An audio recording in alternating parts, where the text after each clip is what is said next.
Hi, good morning, and welcome to Coffee Talk Live. Happy Monday, everybody. This is my little talk show within the Strong as a Mother fitness group. Welcome to Coffee. And I'm Coach Connie Pastorius. I run the show here. I'm an online fitness coach for busy moms. And today I am talking to my colleague, Coach Cole Watt, all the way from Vancouver, British Columbia. And we are going to talk today about sustainable fitness practices. Good morning, Cole. Thank you so much for waking up to talk to me today. It is pretty early, but nonetheless, I'm happy to be here. So thanks for having me. Yeah, this is so cool. I'm so excited for this conversation. So here's how this coffee talk is going to go today. We're going to discuss something that happens a lot with clients that I've had in my experience, that Coach Cole has had in his experience, that we find we find success, we hit the goals that we go for, whether it's lose 10 pounds, whether it's doing your first pull up, whatever the fitness goal is, we get there, but then what? uh, Oftentimes we fall back to our old habits because we didn't set up those um, background systems to help support the actual fitness lifestyle that we're achieving, that we're trying to achieve. So today, going to talk a little bit more about it is, like I said, Coach Cole from Vancouver. He helps clients lose 15 pounds in 12 weeks without the crash diets, and is so badass at what he does that he's been nominated as the best new small business in Vancouver in 2020, which is so dope. That's so awesome, Cole. Appreciate it. So for anyone watching in live, feel free to ask questions. We'll get to them at the end. And feel free to ask what you would want to know from two of the top online trainers in the world. So this is the part where I let Coach Cole kind of go off and talk about what he knows best. I brought him here because every time that sustainability comes up, Cole gets so passionate about it, and I knew that you were just the guy to talk. So take it away, Cole. What's on your mind? So when it comes to sustainable fitness or sustainable nutrition, sustainable life habits or anything, I think we're kind of on the wrong track because I'm going to be honest here, sustainable fitness isn't pretty. It's super basic. All the time, if you go on your Instagram right now, I guarantee you within a minute of scrolling, there's going to be a sponsored advertisement of somebody who looks super jacked, super ripped, super lean, just a 10 out of 10, and they're doing some stupid exercise. And then we're like, oh wow, if this person's this big or this nice looking and he's doing this exercise, well, I'm going to do this exercise. But little do we know that exercise is not what got him to where he is. He was doing the basics, but the basics don't get likes. They don't get this, they don't get that. So they put up the crazy stuff that looks great. And then we jump right to that stuff, which he had 10 years of experience before even starting and try this stuff. And yeah, he can do that and look good. But for the other 95% of the population, we got to stick to the basic stuff. So that's kind of where sustainable fitness comes in. We need to keep on track with something that we can maintain for a lifetime, not a 3-month program or a 12-week crash diet. Let's say you try keto for a month and you get great results with it, but then you stop doing keto and you go back to your old habits. Well, all that 10 pounds you lost, you probably just gained back between 8 to 12 pounds. So yeah, it's not optimal. It works when you're doing it, but how can we adjust that so that instead of doing it for 1 month, we're doing it for 20, 30 years, which it sounds crazy. It really does, but it's just small tweaks that really in the long term, you barely even notice you're making a difference, but you feel better, you feel healthier, you'll even get better sleep and just more natural energy. And I know you put this in your Facebook post. It all starts when we stop asking the wrong questions. So I like to call them 1% questions. You and I talked about it a little bit before, but yeah, that's kind of where everything falls apart is when we start doing what other great looking guys and girls are doing, and it just doesn't work out for us. Yeah, 100%. Totally agree with that. And to kind of expand on like mimicking what we see and what we think works is this idea of, this person tried this diet program and they lost a ton of weight, so therefore it should work for me. And that's like a double crappy thing that's happening, because first of all, the person who achieved that weight loss, they're sharing something that, yeah, it might have worked for them, but for different reasons it might not work for other people. And they just automatically, they want to share this feeling of success and awesomeness with all the friends that they have, but they don't understand why, oh, I tried it, so it should work for Becky, but Becky tried this, diet program and it didn't work because reasons A, B, and C. So people kind of get sucked into the wrong programs because they don't understand why it shouldn't work for me. It worked for her, doesn't work for me. And I think this is one of the things that I really love talking about, because people are proud to say that, oh, I did the 21-day fix like 7 times. And I'm just sitting there like, why are you bragging about that? Yeah. Like, why is that something that you're okay to share, and you're not recognizing that like you've done it that many times because it doesn't work?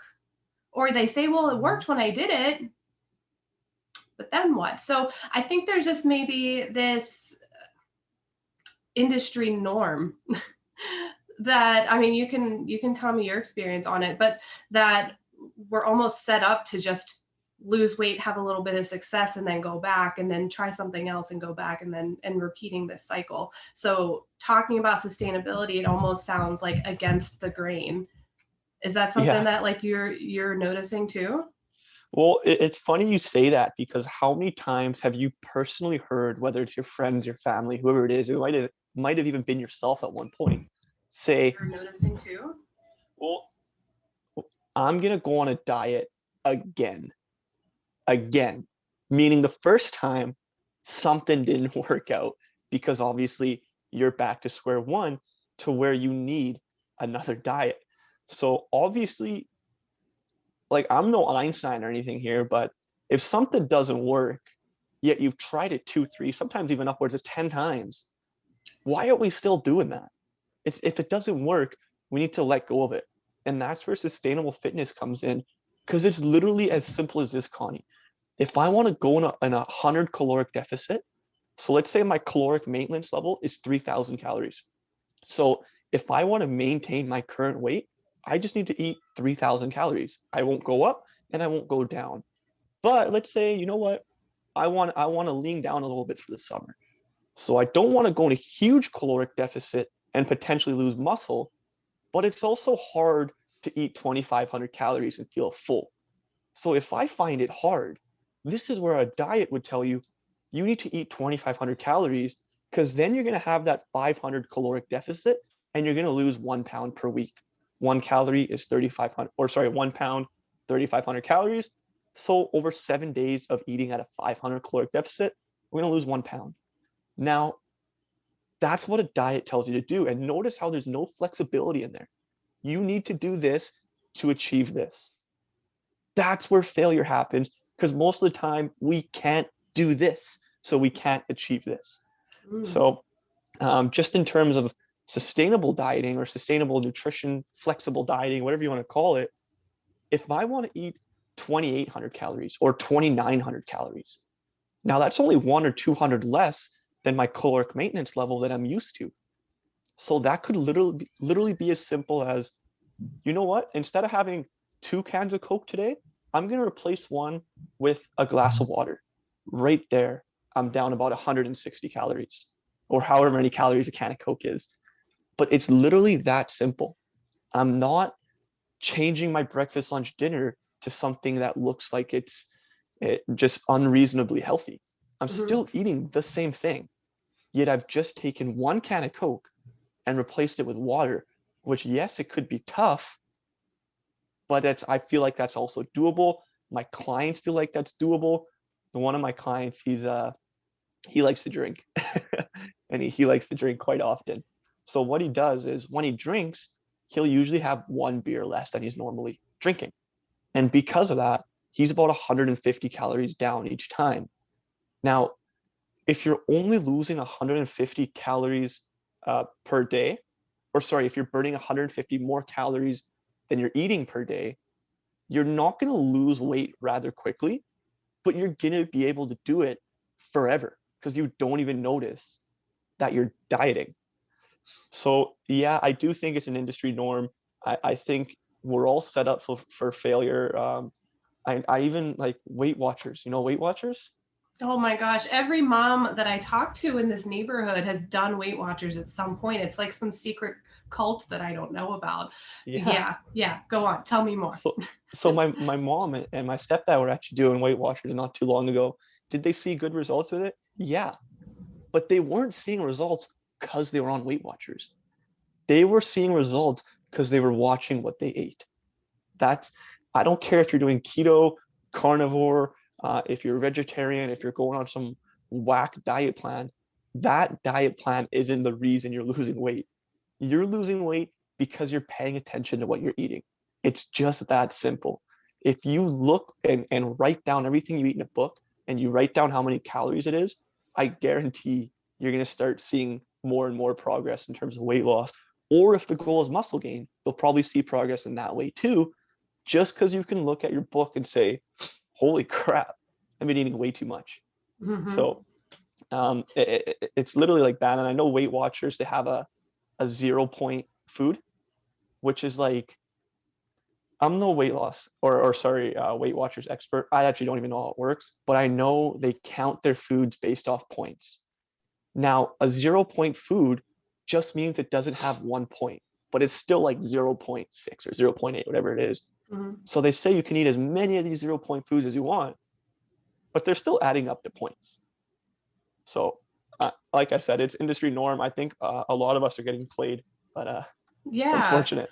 I'm so glad you brought up and are slightly roasting Weight Watchers because it's because yeah, it works and you can't argue with somebody who has had success with it. But what I bring up is that do you want to be obsessing and focusing so much energy on your food for the rest of your life?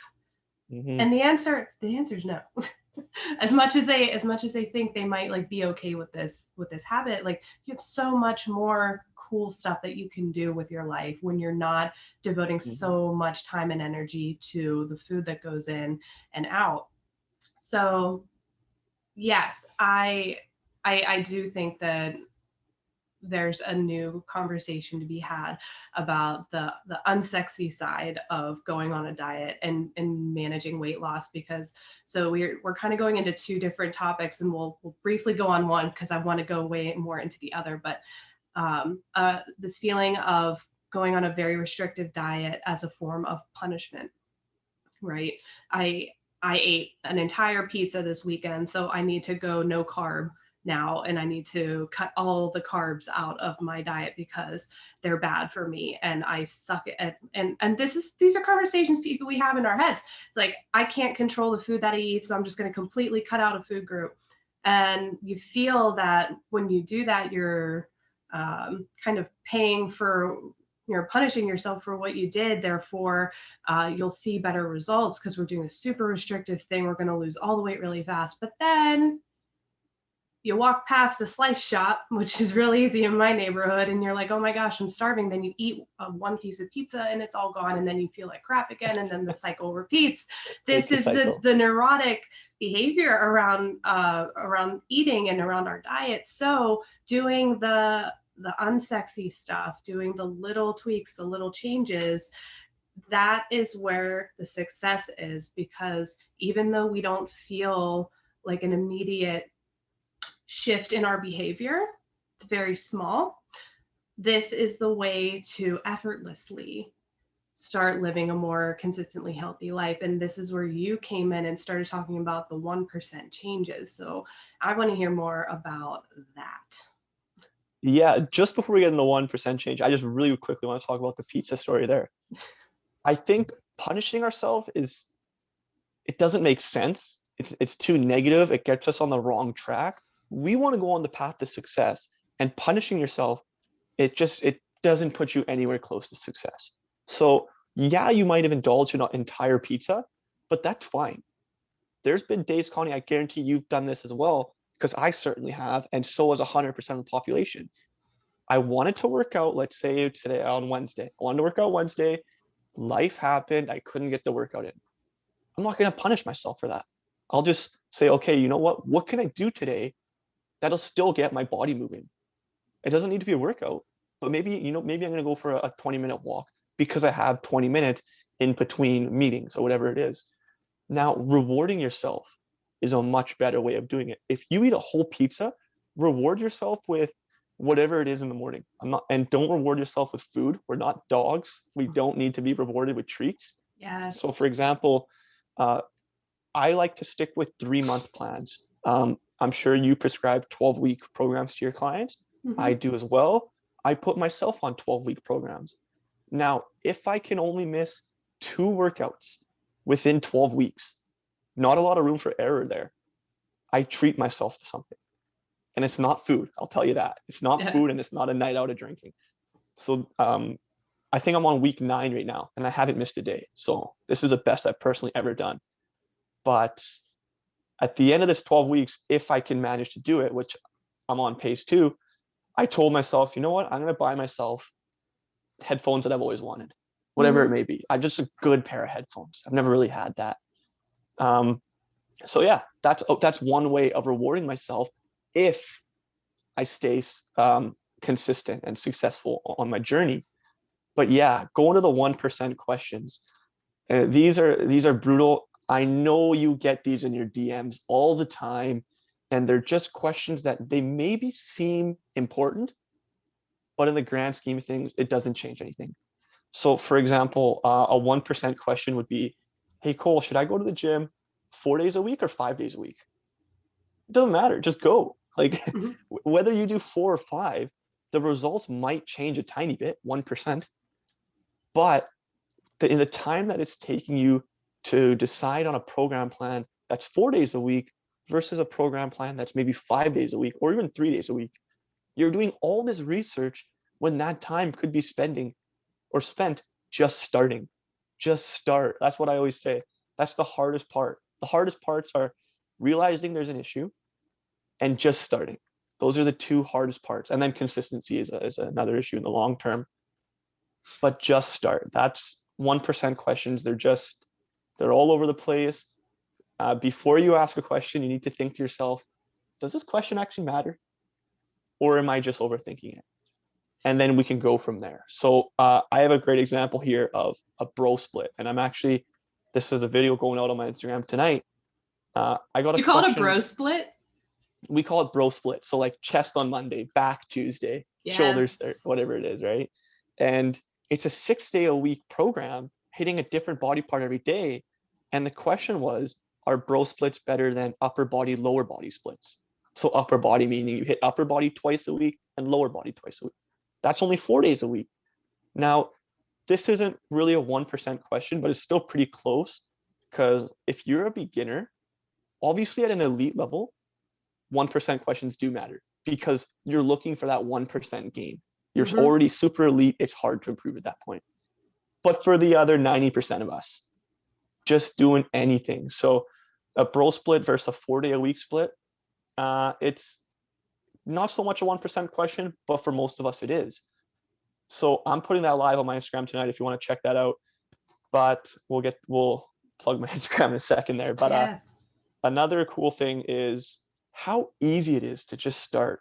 A lot of us are super sedentary. We sit on the couch or we go to work our office job, whatever it is, especially behind a computer nowadays. And maybe we go to the gym once a week, if that. I think a lot of us are struggling just to go to the gym now. So how easy is that? Right now, call it rock bottom, if you will. We're at the rock bottom of our fitness. How easy is it to just start now? If we go for one 20-minute walk per week, that's progress. It's literally that easy. and we can build up to 2 times, 3 times. We can build up to, you know what? I'm going to start going to the gym. I'm going to go to the gym once a week, and I'm going to do 2 walks a week. And we will see great progress with just that. So I think a lot of us we're stuck up in the wrong questions, and we just need to start. Yes, so many questions that get tied up. And even like I've been in the industry for 10 years, and the questions have definitely like increased in quantity just because of the resources that are available. Because you can read one article, you Google like what's the best training split, and you're going to get 5,000 different answers. Exactly. And it's always going to be a wonder of like, is this the reason? Is like me doing this 3-day split the reason I haven't like seen success? Is this the reason? Do I have to go to 5?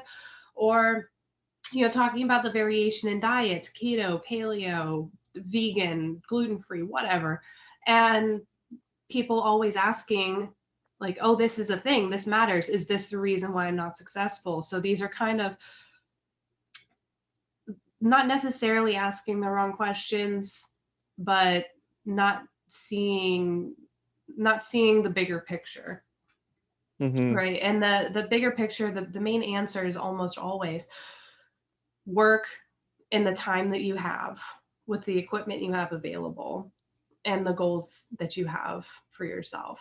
So Yes. a weight loss program is very different than a muscle building program. And, you know, a mom who has a job and 2 kids is going to have a different, you know, day than a college graduate or, you know, person in college or something. So understanding that there is no one size fits all solution for your problems.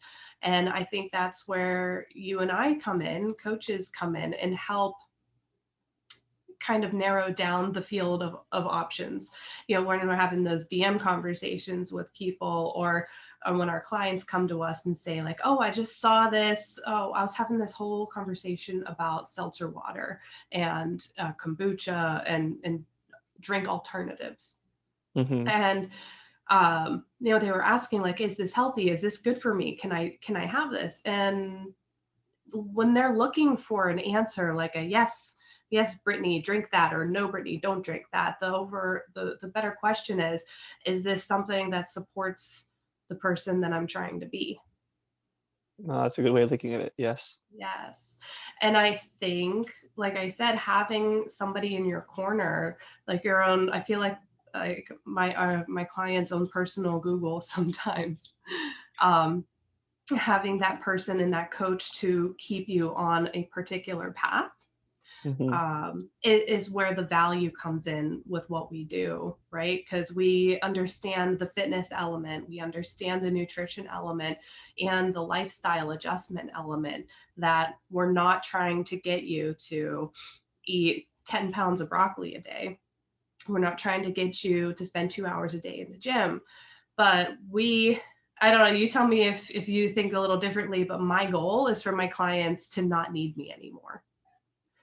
Is that kind of the mindset you go with yours? Yeah, there's definitely like an educational component to it for sure. But we've all been there. We've all been at the stage where our clients are at. And some of our clients are even at the stage that we're at, which is pretty cool. But it is tough. Like with my 12-week program, I think just tossing a 12-week program at them would not really be as beneficial, because they could have found that on Google. They could have found, well, they might not have found the exact program because we like to tailor it to them, but they could have found something on Google. And we've talked about it before. It's a 1% question. Is this program or this program better? Doesn't matter. Just do one. Mm-hmm. But the coaching is where everything comes into play.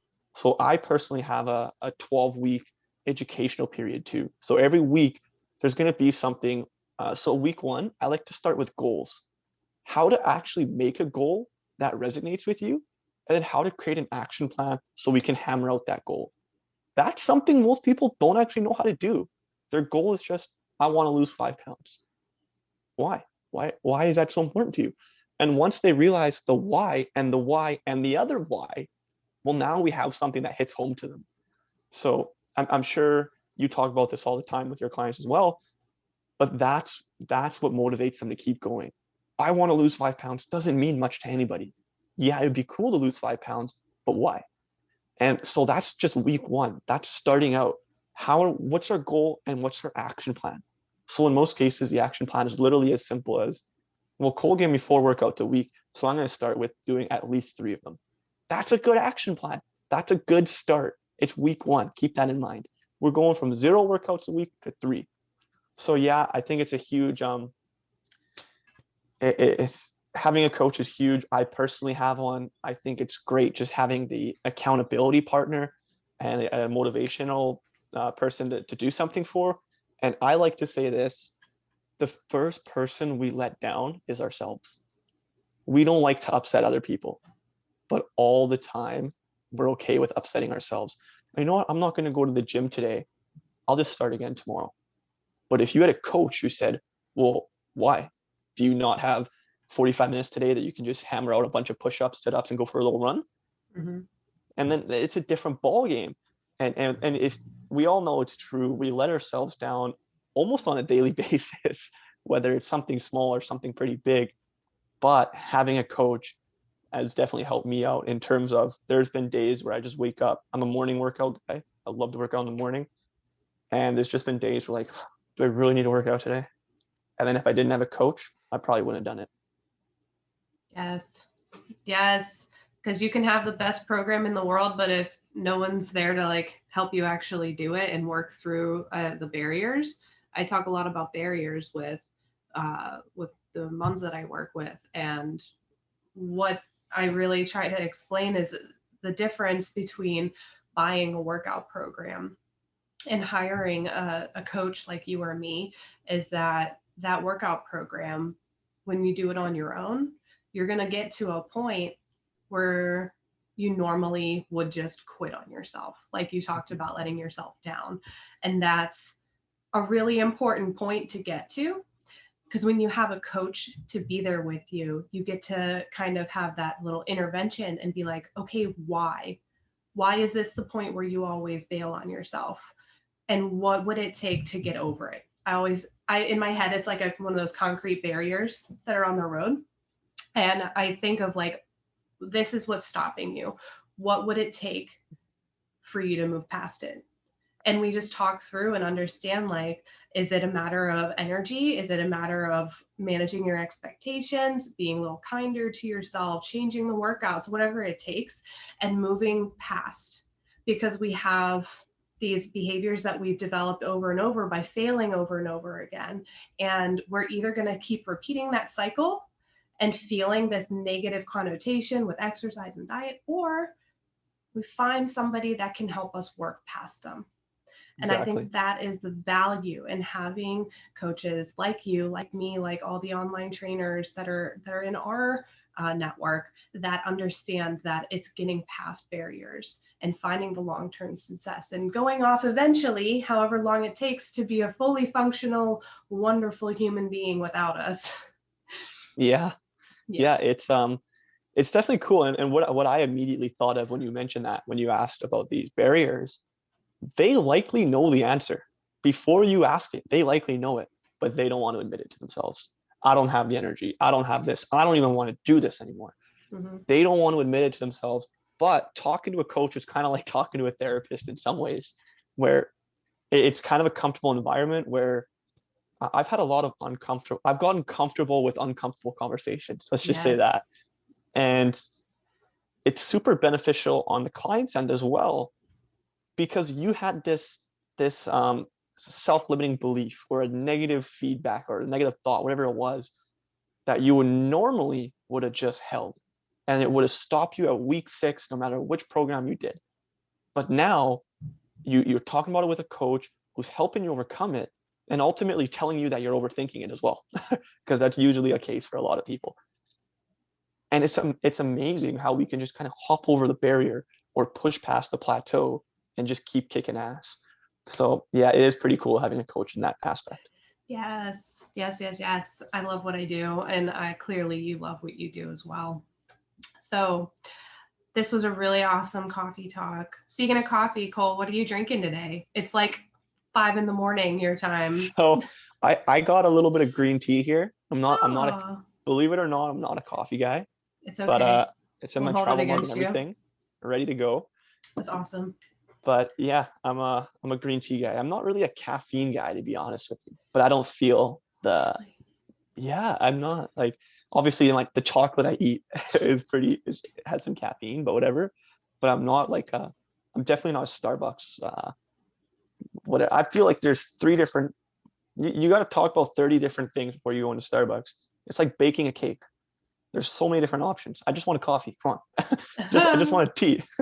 That's fair. But That's fair. Yes, your green tea will be an homage to Coach Martin, who is in our coaching cohort as well, who I had a great tea talk with a couple weeks ago, nice. which is great. I learned so much from him as well. So, closing statements. How can we connect with you? What is your platform of choice, Cole? So I'm 21. I think this is a pretty obvious question. I'm most active on Instagram. My Instagram is just, if you type in Cole Watt Fitness, I'll be the first one there. I think there's underscores between Cole Watt and fitness, Great. but just type in Cole Watt Fitness. It'll be there. Awesome. I'll drop that in the comments. I know we have such a large age barrier, but I still think that it's awesome that we can, be in this fitness environment where your perception and your understanding of the fitness industry is 12 years younger than mine, but we both have so much to learn from each other, which I think is so cool. And you're 21, so I wouldn't even know if you were in Clubhouse or Twitter, or do people still Snapchat? I don't know. People do Snapchat, unfortunately. They do still Snapchat. I refused to get on TikTok because I knew it would just suck all the time out of my life if I did. Yeah. So I stayed out of that. But I love Instagram. Love Instagram. Mostly for food pictures. But yeah, just really quick before we head out of here, what you just mentioned, how completely different age barriers, for example, let's say you have a 40-year-old person who struggles with time, that's because they have two kids that they got to take care of. Yes, it's a different issue from someone who's 20 and struggles with time because they got 4 exams next week. But the reason they struggle with time is different, but struggling with time is the common denominator. So yes, one person's 40, one person's 30, completely different issues. One is arguably harder than the other. I don't have a kid, so I'm not going to say which, but But you got a puppy, so life I got a puppy. ain't super easy right now for you. He wakes up every 30 seconds, I swear. Every 30 seconds he's up barking. And yeah, that is just like what having a kid is. There we go. So I technically have a kid. Yeah. I'll call it that. Your fur baby. Yeah. But yeah, I mean, thinking that you're 21 and your time issues are going to go away when you're 40, big mistake. But I always hear a lot of people say, oh, well, they have it easy. All they got to do is write exams, whatever. Still pretty hard. Yeah. But yeah, when we grow up or grow old, whatever it is, problems, they don't change. They just change the reason why the problem is hard, but the problem is still there. So yeah, it's fitness is definitely a weird one for sure. And I still have yet to grow up. Emotionally speaking. So Cole, one thing I like to ask all my guests is I want to hear what your favorite or best purchase was throughout lockdown, COVID, the last year. Whether it's self-care, whether it was frivolous. I mean, I bought an espresso machine and a lake house. So like there's a whole spectrum of things that you could have got because of lockdown or because of COVID or whatever. So what was your thing that you really loved? Did you just say a lake house? Yes, we bought a house. It was kind of, you're supposed to be answering this question, but so we well, you talked about it so nonchalantly, like you just bought a house. Come on. It just feels, well, okay. So the real quick story is that my family, all of our family lives 5 to 7 hours west. We're the only ones in New York. So we've visited this lake house community where my husband's parents have their retirement home. They're going to stay there once they both retire. And we love it there. Super relaxed, golf course, 3 lakes, really, really great place for kids. So every time we go there, we look at the market and see like, oh, what's for sale? Because compared to New York real estate, houses are dirt cheap over there. So moving from like the $1 million row houses here to the like $100,000 castles that you can buy in this part of Yeah. Pennsylvania, it's really appealing. So the last time we went during lockdown, we're like, should we maybe have like a backup plan in case the shit hits the fan in New York, just in case? Because we didn't know. This was like in the middle of summer, and we're like, what is happening to New York? Like, it's not what it used to be. So it just seemed like the right time, and we found the right house, and we're like, all right, let's do this, because we'll always have our own space. Great opportunity for my dogs and my kid to grow up having like lots of nature around and stuff. So yeah, we bought a lake house. That's awesome. No big That's deal. awesome. Yeah. Housing prices here are pretty whack, but best purchase. I don't know if this is backwards for you, No, it's but forward. it says profit first. Um, Oh, I don't know. I'm sure you've heard about it in our network there. Everyone kind of reading it. I hopped on the bandwagon. It's about $35, and let me tell you, it saves me literally hundreds of dollars a month. really? Just it like unless you're a multimillionaire or whatever it is, I think we all kind of have or had financial burdens at one point. I'm only 21, but I definitely have some bills to pay. So just the way this book teaches you how to like um, just the money mentality, Mm-hmm. and more importantly, how to set up your bank accounts for success. I used to just roll with a checking and a saving and then my Visa, and it was just a guessing game. So now I have quite a few bank accounts. Everything's laid out perfectly. I check my bank account once a month. It's that simple. I don't have to go through every week to stress if I have enough money there. Once a month, I go in, I move some money, done. So, and it teaches me how to actually have a profitable business instead of guessing my profit. So at literally $35, it took me about a month to read. I'm a slow reader. Mm-hmm. But yeah, it was single-handedly like one of the best purchases I've ever made in my life because of That's so how cool. cheap it was and how much information it holds. So yeah, profit first. If you're interested, if you have any money problems or anything like that, even if you don't have money problems and you just want to learn Yeah, how to better take your banking systems to the next level, this book is definitely for you. that's It's great. amazing. I think unless you have this one mystery school that actually taught you money management, which I don't think any school teaches money management. They taught me how to write a check. I think that was it, which doesn't even really matter anymore. But no, that's cool. And to be honest, like I had the most debt in my life at 21, at like right before I got married with my husband, because Mhm. I was an idiot with like the credit cards, the store credit cards.